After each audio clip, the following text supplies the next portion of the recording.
We are on the record calling 21170-598. Midland Credit Management versus Kevin Hurst. Date and time for pretrial. Your appearances. Good morning, Your Honor. May it please the court, Suzanne Strickarts, P44018, on behalf of the plaintiff. And your name, sir? Kevin Hurst. Okay, where are we on this file, people? Your Honor, we had a pretrial. You opened up a written discovery. We did send discovery out. We did receive it back, apparently unopened, indicating there was a written on the envelope itself. It had written, I'm reading here, I do not accept your offer to contract, all rights reserved, UCC 1-308, signed, and then it was a return to sender, Judge. All right, Mr. So Hurst. we attempted to do discovery anyway. So. Mr. Hurst, did you refuse to accept the mail? Did I refuse to accept the mail? Yes. Sir, you can't do that. I can refuse to accept any mail that comes to me. This is what we're going to do. One of the things she sent you were requests for admissions. If you do not provide proper answers to those requests for admissions, they are deemed to be conclusively admitted. Do you understand that, sir? Objection, Your Honor. Do you understand what I have said? No, I don't. All right, here it is. I opened written discovery in this matter. You have a right to whatever legal position you want, but you do not have your own set of court rules. Among the things that the court rules provide when written discovery is open is that she can send you requests for admissions. Those requests for admissions are in writing and they must be answered under oath and in a certain time frame. If they are not answered and filed in accord with the court rules, then they are deemed to be conclusively admitted. You will not be able to contest those things. And that was what was sent to you, sir. And that time to start running those started with the day they were mailed to you. Your Honor. You don't want to accept I'm not even sure. I do not have any understanding of this is my debt or not. I'm muting Mr. Hurst, and I will let Ms. Strickard say what it is she wishes to say. Then I will unmute Mr. Hurst and allow Mr. Hurst to speak. Ms. Strickard, you were responding, Mr. Hurst. Yes, sure. I was just indicating that we did attach the account statements, the full chain of title and seller data sheet to the packet. So even though there was no requirement, we did want to provide that to the defendant. And so that was in all of those materials were in the packet that was rejected, Judge. Well, let's let Mr. Hurst respond. Okay, so the understanding that I have is that they should have contacted me 5 days after they should have gave me documents 5 days after they contacted me about the alleged debt. I told them I have no recollection of the debt. Yeah, I don't even know enough information to admit or deny the allegations to the debt. So if they're accusing me of this debt, I would like to ask them a few questions so that they can verify that this debt even belongs to me. And that's why I refused the packet, because I don't know if they're trying to contract with me or not. I didn't know what it was, so I sent it back. All right, let me explain it to you again. Whatever political views you have. I had no understanding that they were sending me these things. They didn't even tell me that they was going to send me. In the last court date, did they say, or did she say, we're going to send you something? Sir, I opened written discovery. That allows you to serve written discovery. That allows her to serve written discovery. And she did so. If you elect not to receive it, then that's on you. That's the risk, and you bear the risk of that. But I would urge you, and let me tell you, as I told you at the beginning, you have an absolute constitutional right to represent yourself, but what you do not have is a right to your own set of court rules. You may not be frustrating the court rules, sir, by refusing to accept mail. If that's the choice you make, then that's the choice you make, and you will have to live with the consequences of that. I would urge you, sir, perhaps you might want to get counsel, because I don't think you understand the process, and I'm not at all sure you understand the consequences of the choices that you are making. However, as I indicated, you have an absolute constitutional right to represent yourself.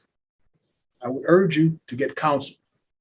So I'm going to give you another date, And sir, she is going to do what she does to represent her client, and you're going to do what you do. And if the court rules cut against you, then so be it. I got a question. They are claiming that this debt belonged to me. Would they have to produce all the proof and verify that this debt belongs to me? The plaintiff has the burden of proof, Mr. Hurst. That's right. So she had to produce the proof that this debt belongs to me, right? She has the burden of proof. Okay. Thank you. All right. Judge, I'm sorry, Ms. Rickards? Your Honor, would it be possible for us to receive a motion date for, say, mid-July? Let's give him one more opportunity. Oh, you want me to resend the packet, Judge? I want you to resend the package. And sir, let me urge you as strongly as I can. So receive and open the package. Because if you do not, the request for admissions will be deemed to be conclusively admitted. The lawsuit, as a practical matter, will be over.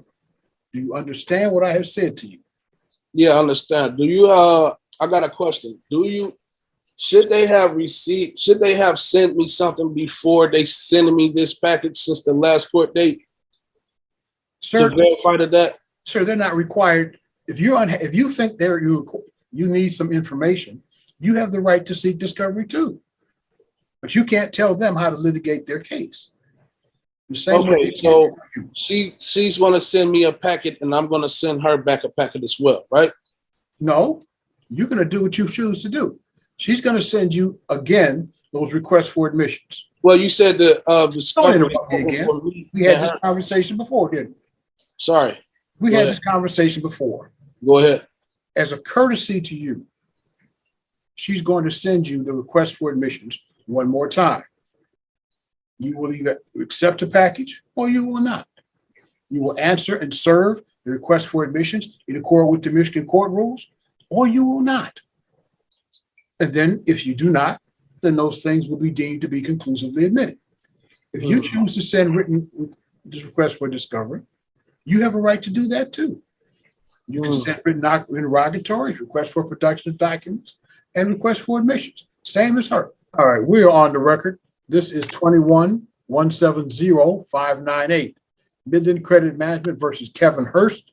Date and time for pretrial. Your appearance. Good morning, Your Honor. May it please the court, Suzanne Strickhartz, P44018, on behalf of the plaintiff. And what is your name, sir?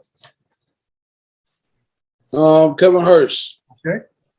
All right. I do hereby reserve all of my rights, waiving none, not to be compelled to perform under any contract or commercial agreement that I did not enter knowingly, voluntarily, or intentionally. I do not accept the liability of any compelled benefit or unrevealed contract or commercial agreement without prejudice.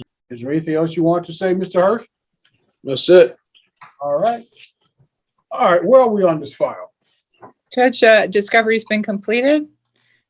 Motion for summary has been filed. We are looking for the court to assign a date. Okay. Let's get you guys a date. Mr. Hurst, do you have the motion for summary disposition filed on behalf of the plaintiff?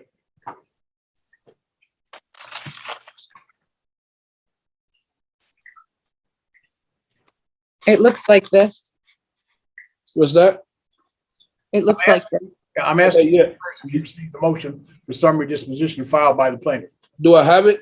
Yes, sir. Yes. Okay. So let's set you a date for hearing and we'll move on. Does